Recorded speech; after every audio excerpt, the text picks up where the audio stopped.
Welcome back to Texas. I'm Jess and you're watching Keto Rewind, and it's time for another weekly update of my keto transformation journey. Today's video is a week 78 update and basically an end of summer summary and a couple other good things along the way. I am going to make this video pretty short.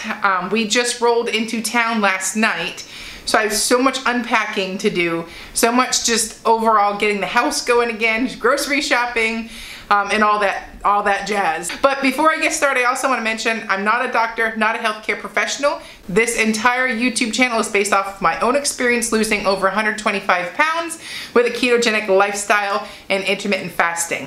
You, do your own research. And the next thing is I want to announce the Perfect Keto macadamia nut butter winners from last week. I was going to give away 5 nut butters, so I'm going to post the names here on the screen. That's your username or handle or whatever they call it on YouTube. I also responded to your comment, so just send me an email and I'll ship out the nut butter to you. And then lastly, there's a new promo this week for Perfect Keto, buy 2 get 1 free, and that's based on anything on the site, so individual products site-wide. So the new promo code will be down below. What do you say we get into week 78 of my keto transformation? So it was a long car ride home, but it was smooth sailing. If you're curious how far by car, it is from New Hampshire to Texas. It is 2 full days of traveling, or 27 total hours. So my kids have been doing this since they were born, so no big deal. We have it kind of down to a science. We've done it so many times. But overall, the ride went great, and I did, because of the whole end of summer thing, I kind of just went and had whatever on the ride home. So I'm feeling bloated today. I'm not really happy with those choices, but at the time I thought it was a great idea. But you always pay for it when you go off of keto. Personally, I should say, I always pay for it. My body feels today. I have a headache. And now it's like the regret of it wasn't worth it. I should have just packed a cooler and instead of winging it for the ride home. So, but you know what? It's done. We don't dwell on it. We move forward. So with that said, I now have, what is it? It's August 10th. I have 21 more days, or 3 weeks, until my birthday. So I am going to be down to business for the next 3 weeks to try and hit my goal weight by my birthday.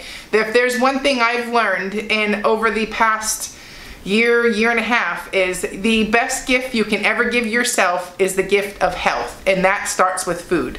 So I'm feeling inspired today to like get there and put my head down and just do what I need to do.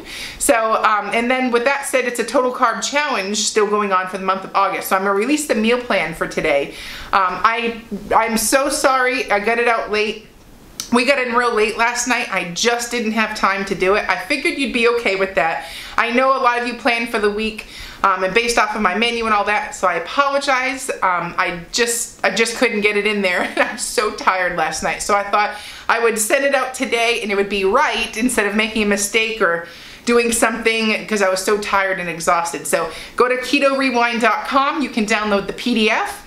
You can download right to your phone, your computer, whatever, and print it on out.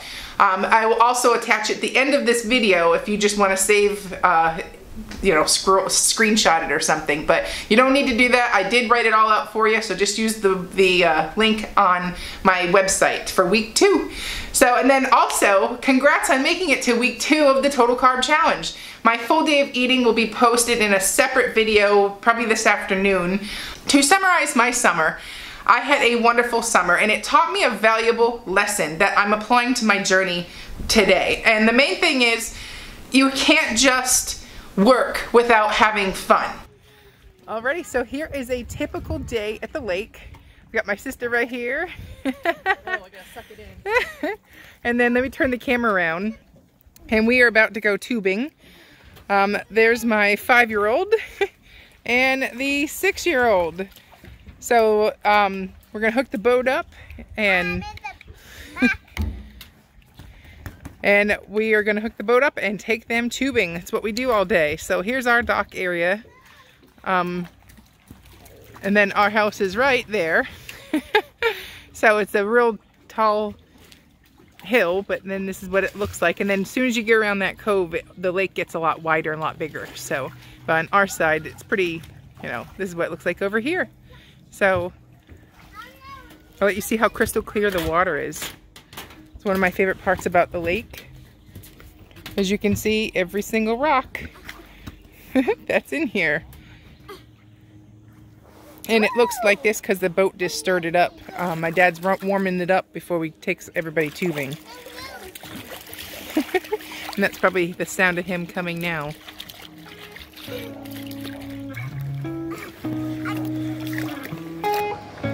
Speaking of my dad, he's coming in quick.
And that's where I kind of came, where I got to my decision to just not focus on the scale and just live, was something that I really didn't think how much I would have really appreciated that by the end of summer.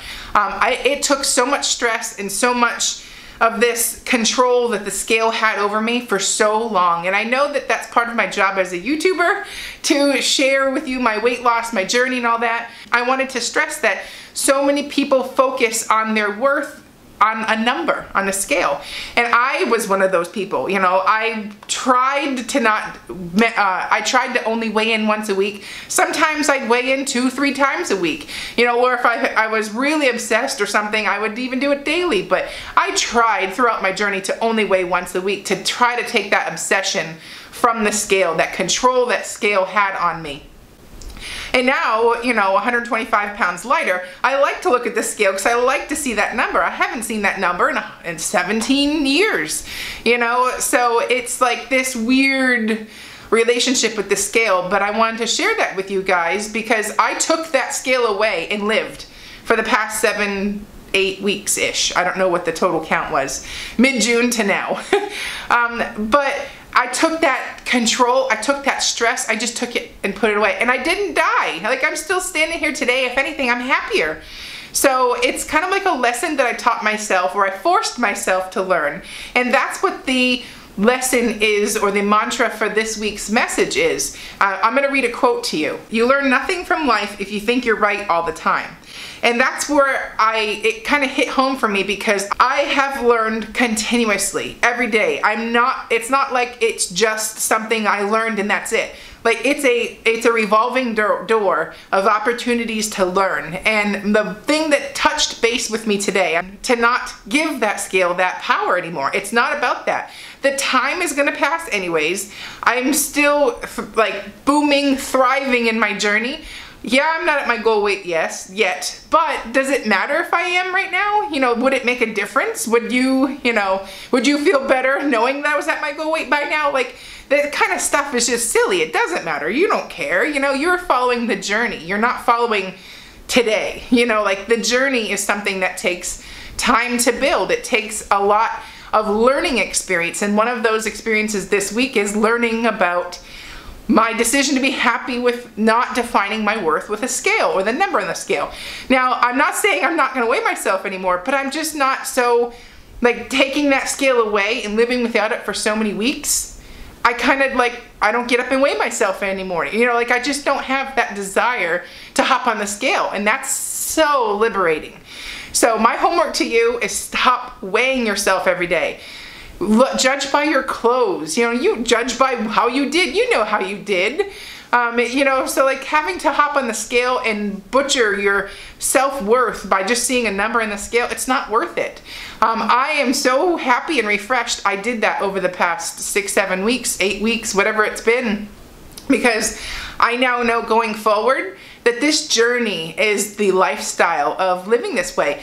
Having a weekly loss, or, you know, just all these irrelevant victories isn't really what mattered at the end of the day. What did matter is I fueled my body with a ketogenic lifestyle, which includes really, in my opinion, yes, it's my opinion, but it's the best way to eat. Like, I feel so good when I eat keto. I have had several memories in the past 2 months that reminded me why I eat this way. Like, yeah, it feels good to eat that way in the moment. Maybe 15 minutes, 20 minutes to eat a meal, you know, if you're talking with friends, maybe longer, but overall, you know, you could pound a hamburger in 2 minutes if you wanted to, but I'm saying that that duration of feel-goodness, those endorphins that are released when you're eating those foods, only is a temporary feeling. When you're eating a ketogenic lifestyle, living it the way it's supposed to be lived, you feel good all the time.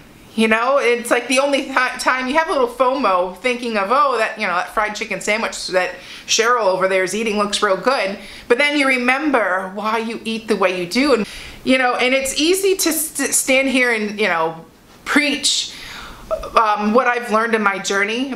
But at the same time, it's also something that I feel like it's been a constant learning experience. When I originally went to New Hampshire, I was in the middle, I think I just finished the I just finished the Clean 30 challenge that I did back in June.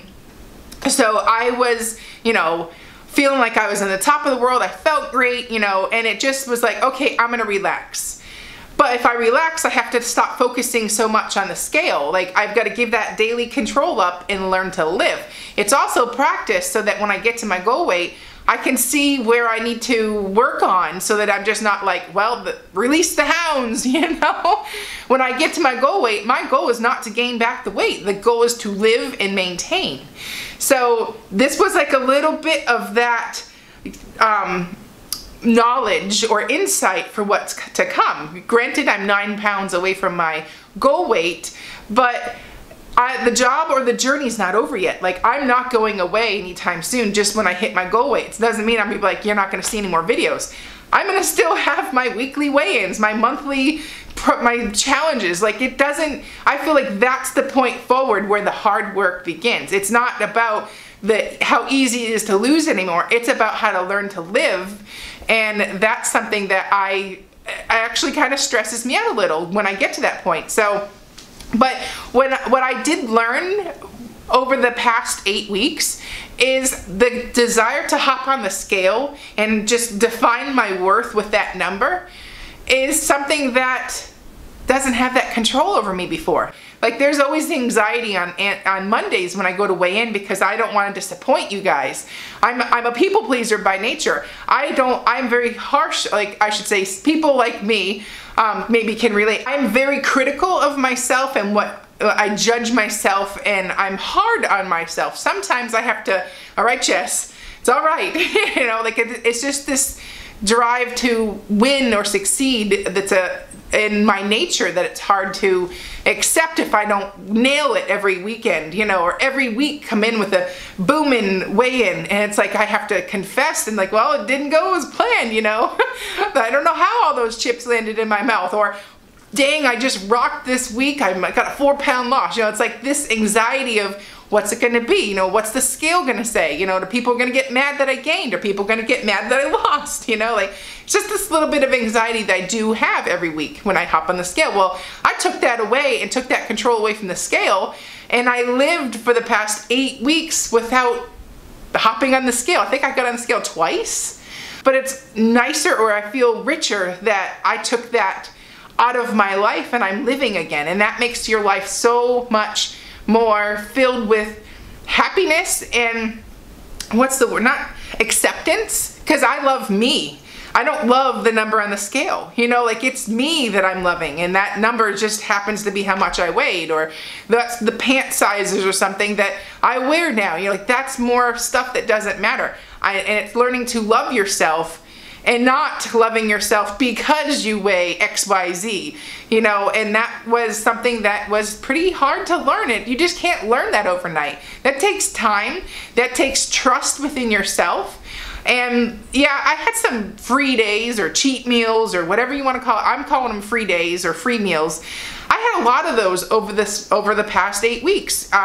Lots of family came into town, lots of things, lots of celebrations, lots of friends up there. So there was a lot of days where we went out for ice cream. There's a lot of days where I didn't eat keto, but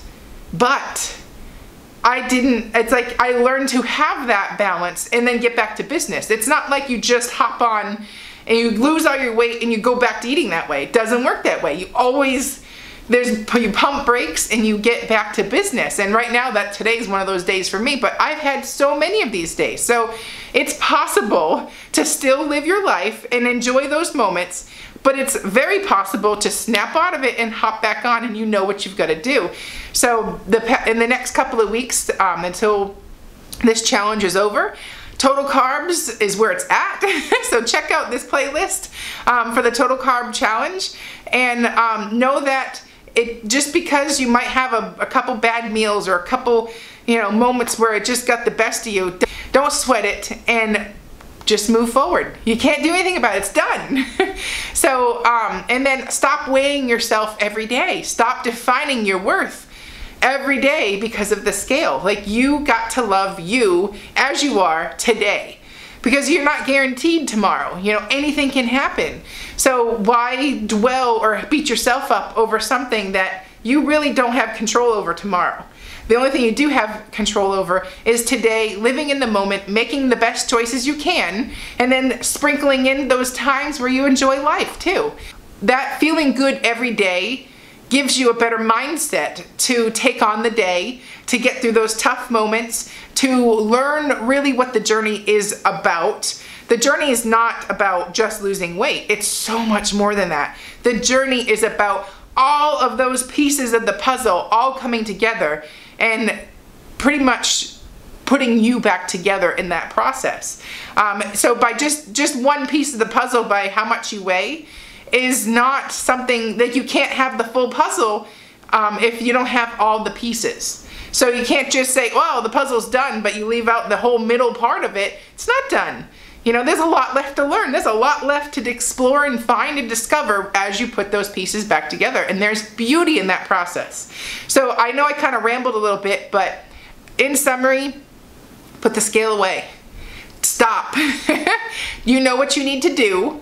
You know, I'm putting the Total Carb Challenge, the Clean 30 Challenge, all those menus are below. You know what you've got to do. Just do it. And stop dwelling on the insignificant things like how much you weigh, how much weight you even lost that week. It doesn't matter. You know, you can't move forward dwelling on the past. So that's all I have, folks. So anyways, I'm gonna leave you with the meal plan for week 2 of the Total Carb Challenge. I've got a fun week coming up. I have a new sponsor that you guys are gonna enjoy. I'm excited to announce them this week. And that's it. So I will see you later. I'm Jess. You're watching Keto Rewind. Mwah!